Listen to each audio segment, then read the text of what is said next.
Welcome back to Blast Guys Reviews. In this review, we're going to be taking a look at the new G.I.JOE Classified version for Snake Eyes. Just so you guys know, as of this video, these kind of got released early through Walmart and Amazon, so they're available as of this video's release if you're watching this in the future. But here's the front of the packaging. You can see the figure and most of its accessories. Loving the red accents on the weapons, and I love that silver on the mask. This is probably my favorite version of Snake Eyes from my my preference. But I do enjoy the black version also. But this is definitely very unique, and it's definitely something that I kind of find one of my favorite versions though. So let's take a look at the back of the box. And here's the back of the box. This is 165 in the line. Here's Snake Eyes up on the rocks. He looks like he just got done climbing up. There is his grappling hook there on the cliff. He is being chased by 3 fangs. Let's go ahead and hope that that is some kind of like sneak preview of something that's coming into the G.I.JOE Classified line, because having the fangs is, would be awesome to have part of our G.I.JOE Classified collection. A couple bullet points there with the Snake Eyes is like head sculpt and those throwing daggers he has on his legs, which I believe are non-removable. And then a bunch of crap at the bottom no one really cares about. So the artwork on this is pretty cool. I love the artwork. Very, very nice. And the other side of the box has the stats, basically, and QR code. And there's the top of the box, bottom of the box, and there's UPC if that helps you all. So go ahead and pause that right now if you need that.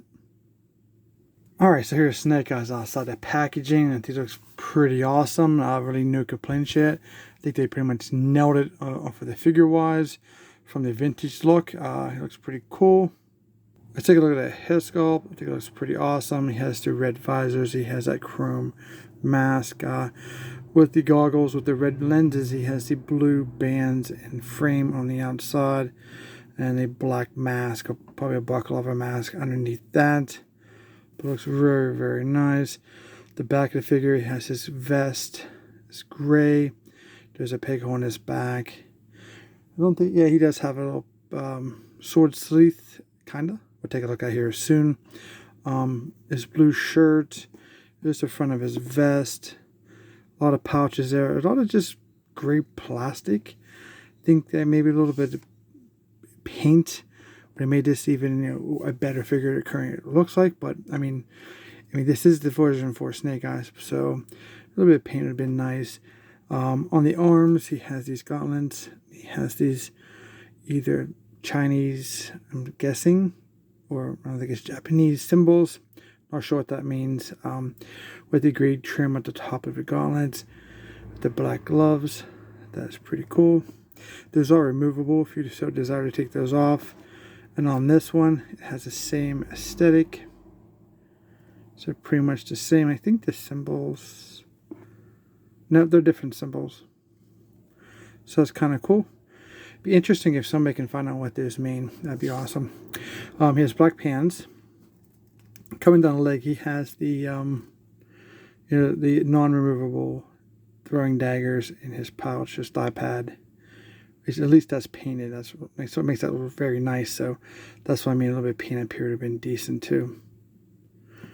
Over here, he has a case, a pistol case, or a gun case. Don't remember seeing a pistol, but maybe his submachine gun fits in there. The back of his pants, you can see there's a blue stripe down the side here. It's not just totally black pants. While we're here on the back, you have some blue, the black straps from the shin guards. Shin guards are black with the underlay of like gray. He has the ninja toe shoes with the blue soles and a little red stripe around the heel. Looks pretty good overall.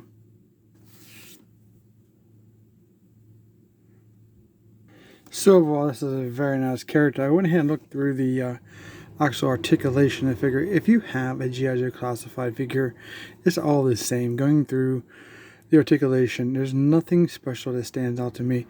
So if there was, I'd bring it up. But the range is pretty much standard overall for this figure. It's not worth wasting time going through articulation every video every time, but there is definitely something different or awesome range difference, I'd definitely bring it up, but it's standard articulation for our version 4 Snake Eyes here. That's pretty cool. Now, as for accessories, you do get this grappling hook with some black string wrapped around it pretty nicely. I'm not going to untie that because I'll probably never get it back the way it's tied on there. Probably won't be playing with this anyway. Hopefully there's somewhere to stow this on Snake Eyes, but I doubt it. But we'll take a look and see. Next up, it does come with this really cool submachine gun. It's black with the red paint on it. Pretty cool. There is a port in front for the silencer, which is pretty nice. And as you can see here, the clip is removable. And here's a look at the silencer. There is a port in the front for blast effects. And here it is installed in the submachine gun. And he is a infiltration and ninja, so he's often on missions that require silence, so it makes sense for him to have that attachment. Those are two identical swords. The original Snake Eyes used to have like two orangey shreddy swords. I'm kind of glad they didn't go that route, but to throw homage to the original, they threw this red line work on the blades, which is pretty cool with the black handle, silver guard there. But they are quite nice. Well, except for the overall quality, these are very bendable. As you can see, there's kind of warpy plastic, but we kind of expect any more Hasbro. And then you kind of get this sword holder sleeve.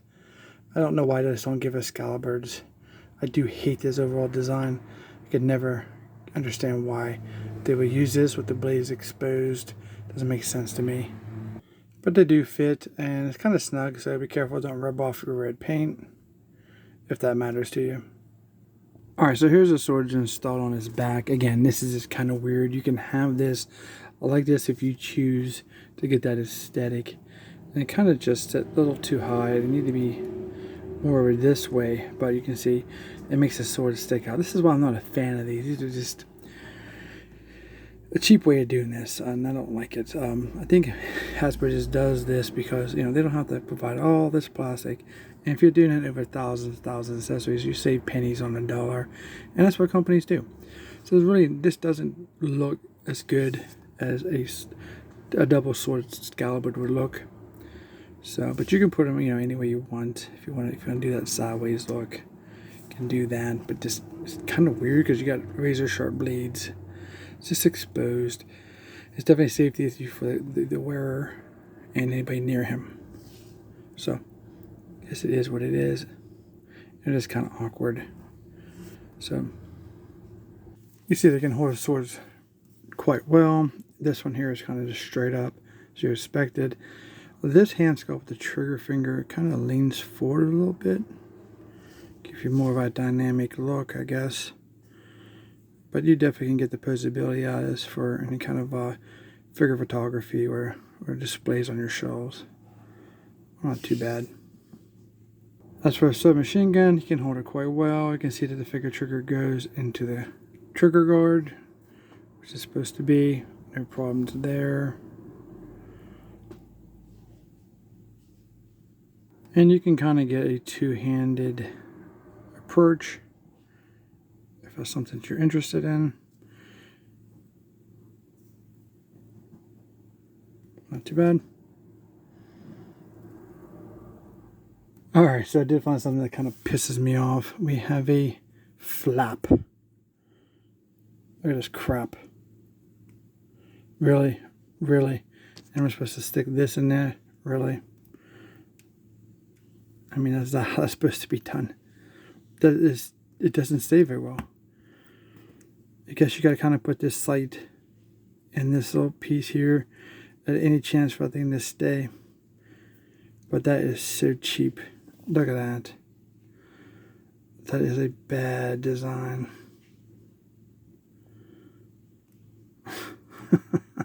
There's another place to keep the silencer either. So it's either on the gun or nowhere. That is just, this is ridiculous. Absolutely ridiculous. I don't even know what to say. I'm just pissed. As for his grappling hook, there it goes. Here he goes. As for his grappling hook, there's nowhere on Snake Eyes to keep it. As you can see, there's not a carabiner, any type of hook. I mean, that wouldn't even, affected the aesthetic too much. I mean, it is a classified figure, so a little hook to keep the grappling hook on wouldn't have been bad. I don't know. Wow. Let's take a look at our final thoughts. Alright, for final thoughts, I had high hopes. This figure, I could say it's one of my favorites. And then, man, the figure's cool. That case is garbage. The gun's pretty cool. It's pretty stiff, so it's not bad. This is garbage. It's a cop out to save money. These are pretty cool overall, paint-wise, but the aesthetic is cool, but the soft plastic is not. And the grappling hook is cool, nothing wrong there, except nowhere to stow it.